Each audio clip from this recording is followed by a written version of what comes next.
Jan, good morning. Good morning, Jeff. Good to see you again. I know I'm very excited. Episode two of the Yeah. Growth Ripples podcast. Um, Very interesting sort of choice in terms of how you decipher and pick, which is sort Mm. of the topic of mind. Yep. I know you had a very interesting sort of survey on LinkedIn again. Yes, I did. I Yep. think there was a bit of a clear winner, was there? Yeah, absolutely. So 53%, I think it was 53, but anyway, it was definitely over 50, voted for the psychology around bullies. Mm, So yeah, I think it's obviously in a sort of a topic of interest, and we're seeing a lot in the media, and I think various people have experienced it in the workplace. I don't know whether you have, Jeff, but I certainly have. So. oh, I think it's sort of very prolific. It's sort of one of those things that are sort of quite common nowadays. And I understand, Jan, you actually wrote a post about the psychology of bullies and that it sort of hit quite home at a very early age in terms of interest. Is that correct? Or Yeah, you're spot on there, Jeff. So thanks for doing your research. Appreciate that. mm, So yeah, like it was interesting. I think I would have been 5 or 6, but one of my most vivid memories is being quite a skinny white kid, and I probably am still pretty skinny and pretty white. But I was being bullied by someone much bigger than me. He was actually in the mm, same year, but it was just in terms of size, like a lot bigger. And I struggled with like who to talk to about it. I mean, I didn't go to teachers or to family, although I do remember one time in particular I did try to go to a teacher, and she just sort of shooed me away and said, oh, just go back to the classroom or whatever. But he was like literally chasing me, trying to wow. beat me up or something. And I would have been, I don't know, 5 or 6, or Oh, I you're don't remember the still exact very age. young. You're still very young. Yeah, so that, I mean, that was quite impactful because what it sort of taught me at the time was, Mm. well, you probably can't trust adults to help you in this scenario. You got to work it out for yourself. Which, It's unfortunate. yeah, I mean, on one side for sure, I think the silver lining was though, I saw a problem to be fixed, and I Mm, looked at, well, what could be some strategies. So first I started to think about it, and then I don't know where I got the idea or whether I read it or heard about it, but I remember very distinctly this idea that a lot of bullies don't have friends themselves, and so mm, sometimes they bully because they feel like social outcasts, just as one potential reason. I didn't know all of the other psychology behind it. That came later in life. And so I remember at the time going, oh, maybe I'll try to be friends with this guy and that will stop it. interesting tactic. And yeah, and the fascinating thing was it did. So Mm. suddenly he was wanting to like reserve spots for me to sit next to me for lunch and all this sort of stuff. And I remember even at that young age, like I was kind of glad that the bullying had stopped, the physical Mm, bullying. But I remember also having this uneasy feeling of like, oh, I'm not being true to myself here. And so I didn't really like that feeling of like, okay, I've kind of addressed it. I've solved the problem, but mm, what am I doing for myself as a result? Like I'm kind of, and not that I think he was bullying, or not that I saw him bullying other people. So maybe in some ways it did address a bigger problem, but I just remember going, oh, like I'm basically being friends with someone I don't like because of how they've treated me. And we've never had that conversation. And again, I'm like 5 or 6, so I'm not really able to have the it's pretty. words or the That's pretty ability to say deep. it. That's pretty Yeah. deep at such a young age.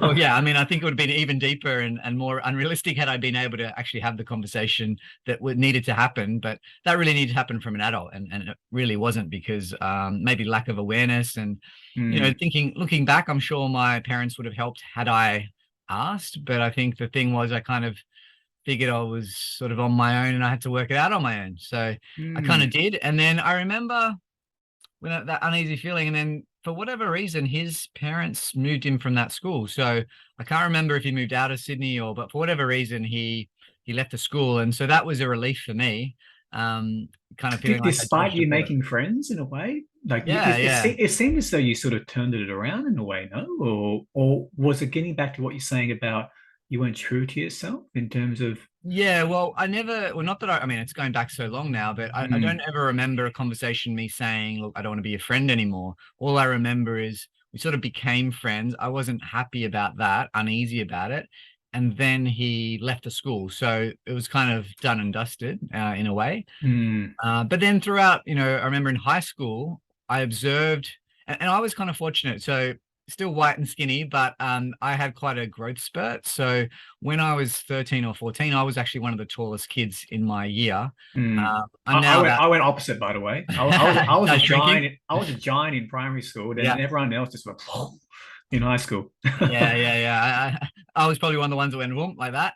And so I got a very early growth spurt, which meant, I mean, I'm not the tallest person now. I'm just over 6 foot or just on 6 foot. So I'm not Mm. short, but I was certainly a lot taller than people of my year. So I think that provided me, being this nerdy, skinny white guy, some level of protection because I looked, I was tall. I was taller than others. There was sort of a natural confidence that came with it, isn't it? Yeah, yeah. And I was somewhat athletic. Like I wouldn't say I was the most athletic, but I could play a bit of basketball. I could, do a few things that kind of meant I think, I could avoid the dangers, so to speak. Mm, But good maybe point. others weren't able to. And that also made me a little bit uneasy, just sort of seeing other people have a rough time and again, not probably teachers either turning a blind eye or just not being aware of it.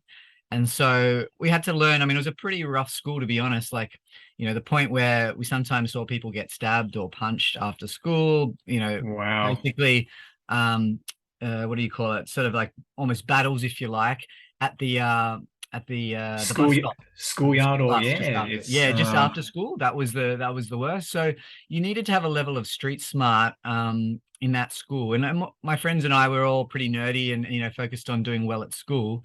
So we had to kind of use our wits about in order to protect ourselves. So that led to, I guess, a bit of avoidance and a bit of like protecting each other. But I had friends. I remember one that was beaten up for I think his friend. So he was accused of looking at one of someone's girlfriend, and I think it was the Bra Boys, as you might be familiar in Maroubra. It may not have been the Bra Boys. I don't know. Like that's just all I seem to remember in high school. mm, And yeah, he was quite badly beaten up, and so the poor guy, and I don't even know if he had been looking at the girlfriend, but regardless, he wasn't like cheating or anything like that. So it was, it was just enough to sort of cause a snap yeah, in that other person, so to speak.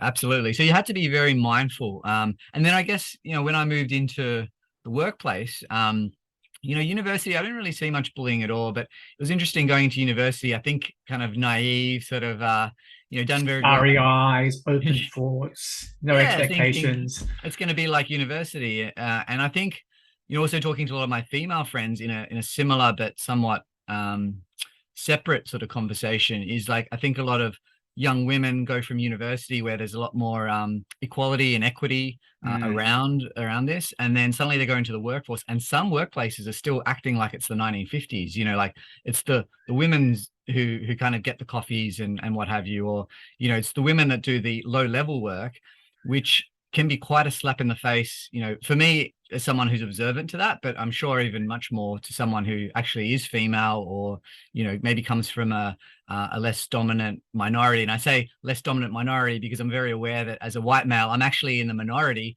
but in the world, we have way too much power. So, I think mm, that's kind of an eye-opening thing. So what I noticed quite quickly that there's a number of organizations that I've worked with and either as a consultant or internally where bullies are still unfortunately quite rife. And I think the psychology behind it is really interesting.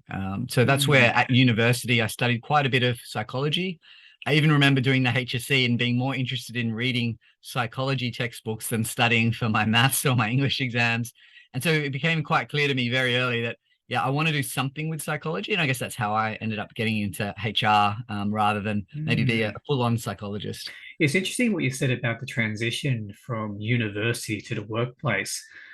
And the first thing that came to my mind was that in university, there's no stature, there's no Mm. sort of salutations, there's no sort of titles, so to speak, right? Yeah.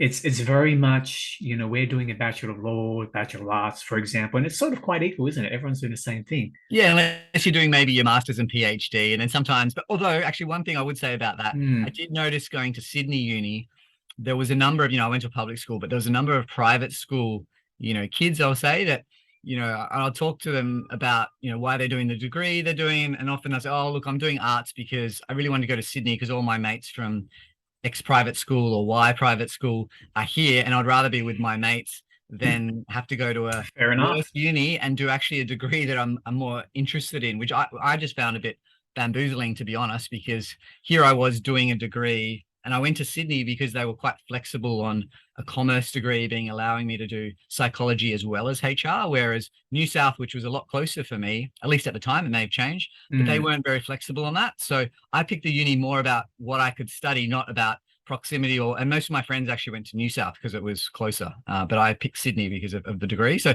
I found that quite fascinating. Interesting. It's so you have some people out there who pick a university purely in the sense that, my mates are there, right? It's Yes. it's sort of an interesting segue is that when you then take it to the workplace where you have these cliques, Yeah. do you find that, with these cliques, you might have XYZ who's a high performer. Mm, XYZ also has a sort of a higher title. yes. It's sort of an interesting cocktail, yeah? Or Absolutely. Yeah. And I think that the boys' club and maybe sometimes even the girls' club at certain private girls' schools, for but I'm sure, less for familiar with sure. that. But I think the boys' club in particular is still very rife, unfortunately, in corporate life, particularly in Australia. And I think in the US, although I've never worked in the US. And I think Mm, what can tend to happen, and I've worked in organizations where, it feels like, and I'm not sure exactly the stats because we didn't always record it, but, maybe like 70 to 80% are private school boys. And so that breeds a certain level of click, as you would say, or maybe another way, mm. sometimes entitlement, I feel at times, and maybe I'm misconstruing that a little No, bit, no, but no. It's just that's your what I kind of observation, saw. and that's fair enough. Yeah. Yeah. So I think, and then again, what I see, and you may have seen the stats on this, and we're going a little bit off topic, but I think it's kind of relevant, is Mhm. that, the stats around those that make it to university, definitely in public schools, there's a lower percentage that go on, and there's higher in private schools. I think that's sort of backed by quantitative data. Yep. But then the interesting thing is, right, that the dropout rates, once someone's in university, is much higher in the private schools. And one theory about this is that Interesting. for the private schools, often they're getting a lot of, one-on-one tuition. They're getting like other things that maybe the parents can afford, or they're kind of pushing from the teachers. Whereas at least the school I went, the only ones that did well were the ones that really applied themselves and hung out with like-minded people, like my friends and I. Mm, They're the ones that ended up doing well enough to get into the kind of degrees that led to the kind of roles that my friends and I have. And it kind of resonated for me because we already knew how to motivate ourselves because of the environment that we were in. And the ones that weren't able to do that, they decided to go on different paths. And not that there's one right or wrong, but I think they went mm. more the doing the laboring work. And you obviously can earn a lot of money and what have you if Hey, that's what you're each their after. own. Exactly. But it's just interesting when I looked at those statistics going into university, definitely more private school people in there. But then, yeah, the ones who are dropping out were tending to be the private school ones as well. Did that further analysis in terms of dig deeper in terms of the reasons why, or was it purely a statistic that they showed? Look, I read about it a long time ago. My recollection, and I don't know if it was in an article or the media or something. My recollection was at least it was being inferred, and maybe they didn't know the exact reasons for every case, but that in terms of how they were learning at school, being very different to university. Whereas when you go to a public school, if you're doing well because of and there's some great teachers in public school, but if Mm, you're doing well generally, it's because you're self-motivated and you're able to have the discipline.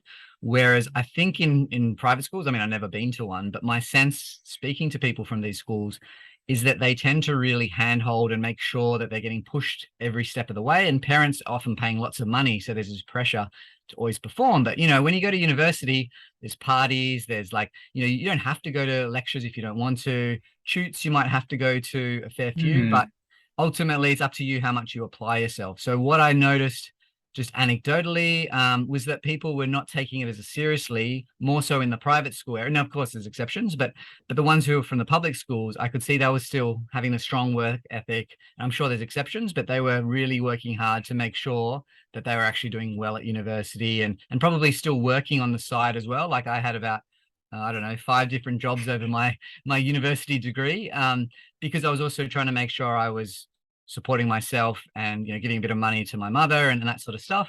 So yeah, I think it's just a different dynamic. And I suppose, there's no sort of right or wrong, private, public. Like what you said, you really got to just sort of play with the cards you dealt with. And like 100%. you said, these are just sort of observations from your end. Yes. You're not sort of saying, that's bad, that's wrong. It's just how you're sort of feeling, right? Yep. Now, I know, you consult a lot of clients. Your Mm. team's also quite global in terms of how Yes. they operate. Yep. Why do you think, even for myself, I do read quite a lot. Yeah. There's always this article or some piece that Yeah. comes up about workplace bullying, right? Yeah. Yeah. Why do you think it's so rife? Can you Yeah. pinpoint it? Is what is it? Is it like what you said, getting back to XYZ, he or she is a star performer. And Yeah. as a leader, I can't let that person go because maybe my KPI is affected. Yeah. It's So, yeah, it's a great question, Jeff. Like, mm, and I think like most complicated or challenging kind of issues or questions, I don't think there's just one answer, but I think there are definitely, and the research backs this up in terms of what I read at least, and probably you too, Jeff, is that, mm, there's a number of factors. So number one is something that you just alluded to there. If organizations are just looking at the numerical data in terms of, maybe it's revenue, maybe it's like dollars coming in the door, if they're just looking at that and rewarding people purely on that measure, what tends to happen there is people, if they're not aligned to the values of the organization, will do whatever it takes to get that result because you get what you measure. So if you're measuring, and the banks have seen this, so like whether it's your Enron or other, mm. well, Enron's actually a bank, I don't think, or wasn't a bank, but A in large Australia, organization. yeah, exactly. And Mm, very high performing. But I think the point, like, with the banks, and they found in the Royal Commission that because so many of them are rewarded on a particular target of getting, maybe home loans or other profit driven metrics, they're not always acting in the best interest of the customer, number one. And then number two, not even necessarily the long term desirable sort of side of the business as well, or the organization. So you might have mm, some subprime loans that are actually not worth the dollars that they're printed on, or the paper they're printed on. So you get what you measure. And I think unless companies are willing to actually invest in reward schemes that are much more balanced. So yes, financial metrics are important because ultimately you can't have an organization if it doesn't make profit. mm, However, they've got to balance that with the values and how well aligned someone's behaviors are. And if someone is actually engaging in behaviors that is detrimental to the company or to clients or to people in the workplace, then that needs to be addressed. And I would argue those people need to be removed if they're not able to curb their behavior.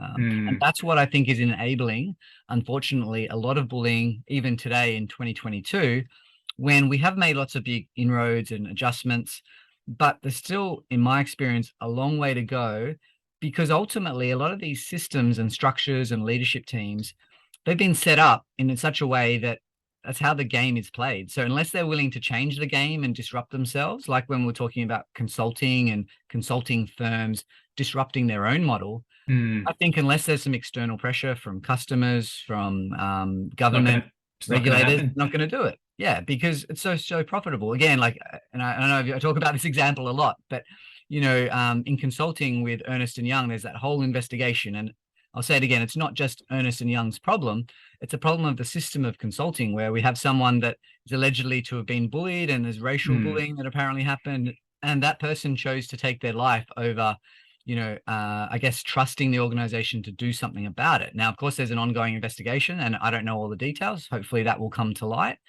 But again, the problem is not Ernest and Young by itself. It's the system. It's the organizations that are copying this kind of model where there's all this pressure, and that pressure cooker environment can enable bullying or discrimination. Because yeah, you're all in it for yourself, and there's infighting and all that kind of stuff just comes bubbling to the Very, surface. very much a zero-sum game, isn't it, sometimes? 100%. Yeah. I know this is probably a conversation maybe we're going to save for another one, but Mm, you talk about the system, right? yeah. But what governs the system? Like, I don't want to sort of negate the responsibility of the individual. Yeah. Oh, absolutely. Um, do you think Likewise. there's something above the system that's really driving all this? Above the system. Well, I mean, I think it comes back to within organization, the governance. So where is the board? Where is the executive? And when I posted something about this topic not that long ago, the newly appointed, and it's a brand new role, it's the Commissioner for New South Wales for Anti-Modern Slavery, Mm, James Cocaine. Lovely, lovely man. I've met him quite a few times actually, and we did mediation together. We learned that sort of skill, so I got to know him mm, quite well. And this role is very exciting for me for a number of reasons. It's because it's looking at what does modern slavery look like in Australia. So you might know there's been a movement about and legislation around making sure not only within your organization that you're not practicing any modern slavery, but Mm. also that your suppliers and your partners are not doing that. And I think this may be quite a game changer. So I think the key thing here is making sure organizations like that and government are looking into where there is these situations of slavery, and then customers and clients, as well as employees, are using their feet and walking away with their dollars. Because ultimately, if we make the models not profitable, that's how we're going to actually change it. That's my belief anyway. Interesting. It's Um, sort of bit of an idea about sort of you remind me of sort of scope one, scope two, scope three emissions in terms of your suppliers, the yeah. effect on the overall sort of system. Yes. Wow. It's Yeah. sort of I know we can sort of go on forever, but it's actually quite Mm, a complex but when you share it, Jan, it sort of seems mm. quite simple, isn't it? Yeah, I think with anything, like, I think we need some simple sounding solutions to get cut through. Of course, the solutions aren't all simple, but I Mm. think getting some runs on the board, to use that corporate speak, but I think getting some things that are, quick wins, if you like, and I think these roles are really exciting. Again, like James Cocaine's role as the commissioner. And I think other initiatives that we're seeing, even from the government, with the latest federal sexual harassment legislation that's looking to come through, putting more onus on employers.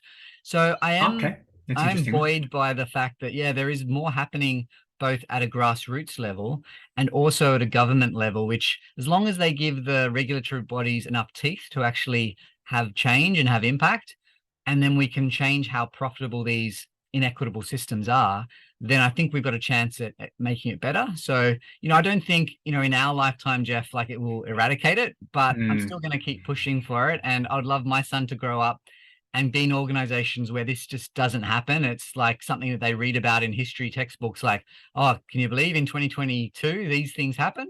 And then they're looking back going, geez, those leaders and those organizations, they were archaic. And I think that's what I love to help create. But yeah, I think time will tell. And like you said, Jeff, like, I guess we're wanting to keep these sessions pretty punchy and quick.